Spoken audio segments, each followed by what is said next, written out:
Hello again, Dinky Danny here. I'm just heading out the door to a really big flea market that I've never been to. So I figured I'll record some footage, take you guys along. So let's hop in the car and get going.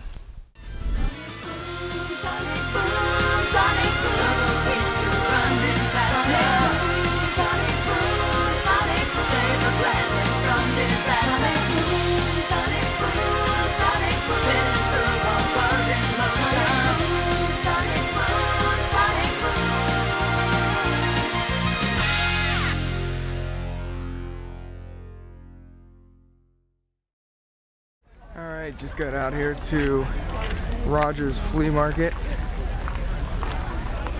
This place is huge, I don't even know where to start. Let's see what we can find. This flea market we had to drive about an hour to, and it was just over the border of Ohio, and it was way bigger than the ones that I've ever seen in Pennsylvania. So I had to honestly just stop and look around and decide how I wanted to walk around this place so I didn't miss stuff.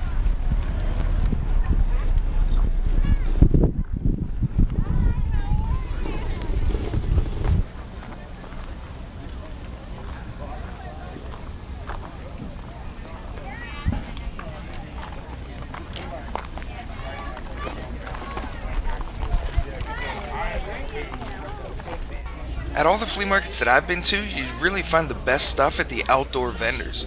Those are the people that are trying to clean out their house. They'll come up for 1 week getting rid of their junk.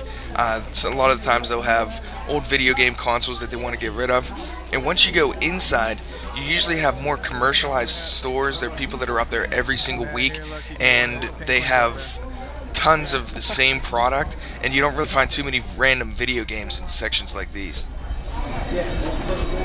Definitely are going to be no video games in this section. Nah, don't think so.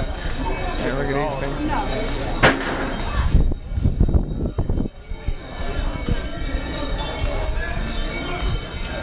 Yeah, check out this shady bridge. I feel like I'm going to fall right through this thing.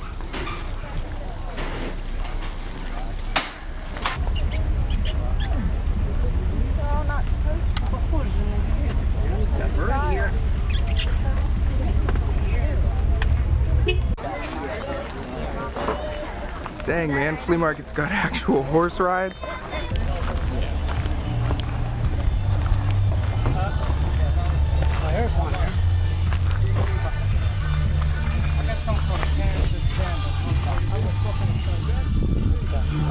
this is what I normally see when I'm out at the flea markets. I'll see a table full of junk, and every now and then I'll find a random game in there, like this one has Jurassic Park for the Sega CD.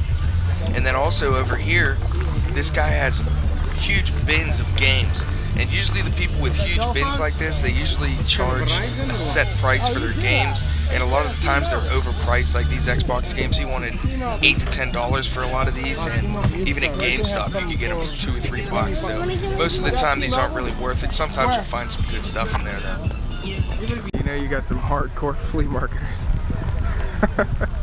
They got their kids in there and everything. They're ready to roll.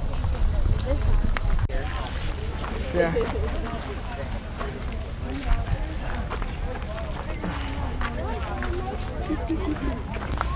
Here I found this gold Nintendo 64, and I knew it was worth a little bit of money. I wasn't sure how much, but the guy wanted $45 for it. So I had my brother record some footage while I tried to talk the guys down on the price a little bit, and ended up getting it. I went up and I offered the guy $20, and he said he wouldn't take that. The lowest he could do is $30. So I told him the most I'm going is $25, and he thought about it for a minute, and he asked me if I watched that show American Pickers, which is a show where they go around and negotiate prices and try and get stuff for real cheap. $25 is a pretty good deal for this system. I'm pretty happy with that.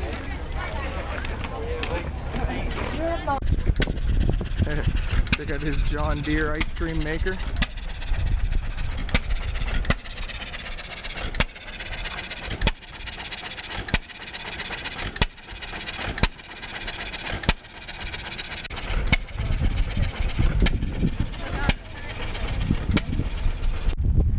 Alright, just leaving the flea market. Man, this place was huge. Took us, what time we get out here? 10:30. 10:30. Till 1:30 just to walk around. We didn't 2 o'clock. 2 o'clock. So, just heading out, got my root beer float. and got some cool stuff. So pretty good flea market. Alright, so let me show you the stuff that I picked up at the flea market today. The first thing you saw in the video is the golden Nintendo 64. What this is a Toys R Us special edition limited release, and I'm not exactly sure how much it's worth, but it's definitely worth more than the $25 that I paid for it. I'm glad I was able to talk him down on the $45 price tag he had. And it also came with 2 of the gold Nintendo controllers, so no box or anything, but it's still cool having the gold edition.